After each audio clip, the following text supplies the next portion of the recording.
pour commencer décrire le phénomène des migrations avec le plan suivant. D'abord, vous parler un peu des migrations au plan mondial, réfléchir avec vous sur les déterminants de la migration, en particulier avec un focus sur l'Afrique de l'Ouest, et ensuite, sous le contrôle de mon camarade Jean-Christophe Dumont, vous parler un petit peu de l'OCDE et des conséquences des migrations dans les pays de l'OCDE. Ce schéma, il a été d'une certaine manière commenté dans de précédentes sessions, mais il rappelle quelque chose d'essentiel, c'est que les migrations sont d'abord intracontinentales, et ça vaut à l'échelle de la planète, avec quelques exceptions, les plus importants entre continents, de l'Amérique latine vers l'Amérique du Nord, avec le corridor notamment Mexique-États-Unis, qui est le plus important, c'est le plus important corridor migratoire au monde, et également des flux importants de l'Asie vers l'Europe, et plus marginalement de l'Afrique vers l'Europe. Alors ce graphique que j'emprunte à François Héran et qui s'appuie sur les données notamment de l'OCDE, de la Banque mondiale et du Fonds monétaire international. Alors je l'aime bien pour deux raisons. D'abord, il est joli esthétiquement, il évoque un peu Manhattan. Et deux, vous pouvez voir que les migrations sont très majoritairement inscrites sur cette diagonale. Ici, vous avez la liste de toutes les régions et les mêmes régions de l'autre côté, les pays d'origine et les pays de destination.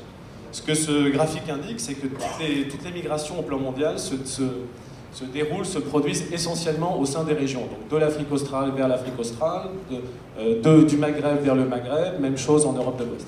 Ce graphique dit aussi qu'il y a quelques exceptions à ce principe, avec des migrations importantes, par exemple du Maghreb vers l'Europe de l'Ouest, ou bien du Mexique vers les États-Unis. Il rappelle un principe très important, c'est que la migration c'est cher économiquement, c'est cher socialement, c'est cher culturellement. Et donc les migrations sont in fine souvent des migrations de proximité. Et les flux les plus importants se déroulent entre des pays avec des différences de revenus nets, mais des coûts de migration faibles. Donc en résumé, la migration est souvent une migration low cost, une migration qui ne doit pas coûter trop cher et qui doit rapporter. Mais le fait principal, c'est que les migrations restent de faible distance quand on les étudie au plan mondial. Deuxième chose assez frappante quand on regarde les statistiques sur l'Afrique de l'Ouest, le désir de migrer est à la fois important et très variable selon les pays.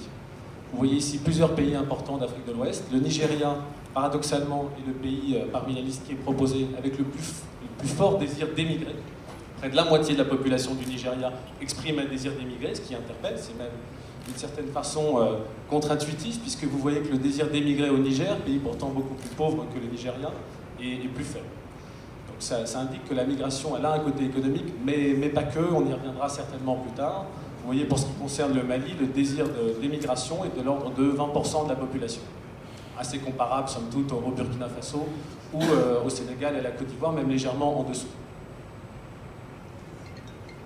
Et si on regarde les motifs qui justifient ce désir d'émigration, c'est très majoritairement l'économie. L'économie et encore l'économie.